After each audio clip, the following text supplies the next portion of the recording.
Today, we're diving into a really powerful and honestly pretty counterintuitive idea from Robert Greene's 48 Laws of Power. It's Law 9, and the lesson is simple. Win through your actions, never, ever through argument. I want you to think about that for a second. You know the feeling, right? You had all the facts on your side. You made your point. You were logically, completely, undeniably right. And yet, when you walked away, you could feel it. There was this new distance. The room felt colder. That's because you might have won the debate, but you lost something way more important: goodwill. Yeah, there's a name for this. It's called a Pyrrhic victory. That momentary little rush you get from winning an argument, it's not a real win because the resentment and the ill will you create is so much stronger and it lasts so much longer than any temporary agreement you might have forced. In the end, you've just created a silent enemy. So why is arguing so risky? Well, it's because arguments are almost never about what we think they're about. There's always a second, hidden battle going on right under the surface. You see, you might think you're debating the facts, or the numbers, or the best way to handle a project. But the real fight, the one that actually has high stakes, is all about ego. And trust me, if you win the battle of facts but you lose the battle of ego, you've lost the war. This slide really breaks it down. On one hand, the argument's stated goal is pretty simple: prove a point. But on the other hand, the ego's goal is way more powerful, and it's all about one thing: preserving status and self-worth. And here's the real kicker. When you prove someone wrong, it's not just an attack on their idea. It's perceived as a direct attack on their intelligence, their judgment, their very identity. You're not just saying their idea is bad. You're implying that they are bad. And the ego, well, the ego never, ever forgets being humiliated. Okay, so if words are basically a minefield, what's the alternative? How are you supposed to prove your point without creating all this resentment? You let a neutral, undeniable third party do all the talking for you. And that third party is reality itself.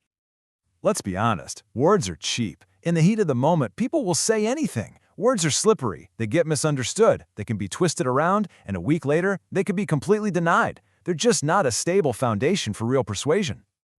But actions, results, a real, tangible demonstration? Now that's a whole different ballgame.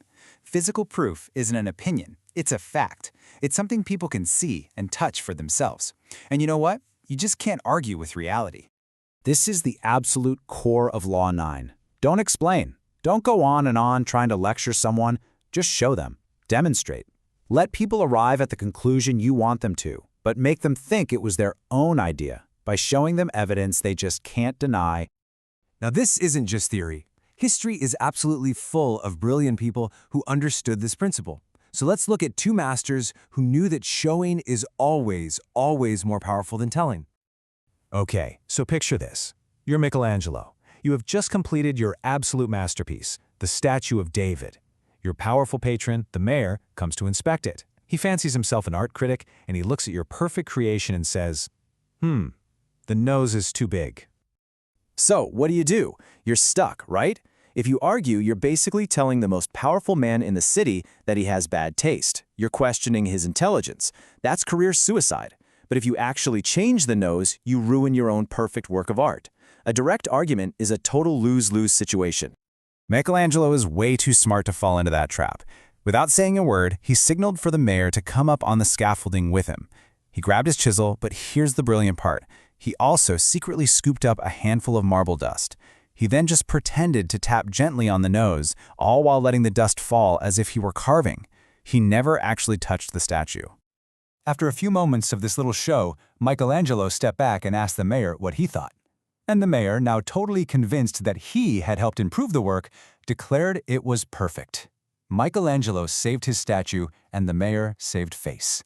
A perfect win, all through action. Here's another quick one. The great architect Sir Christopher Wren ran into a nervous mayor who was convinced the second floor of his new town hall was going to collapse. He insisted that Wren add 2 huge stone columns for support. Now, Wren was a master engineer. He knew these columns were completely useless. But arguing about it? Pointless. So what did he do? He just built the columns. The mayor was happy, problem solved. It wasn't until years later that workers discovered Wren had left a little gap at the top. The columns weren't even touching the ceiling. They were just for show.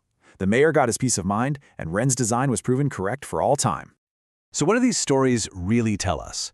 There's a deep psychological truth behind this law. Let's break down exactly why demonstration is so much more effective than just arguing. It all comes down to this. When you demonstrate your point with an action, you let the other person give in to an observable fact, to reality itself. And that feels natural, like accepting that the sun rises in the east.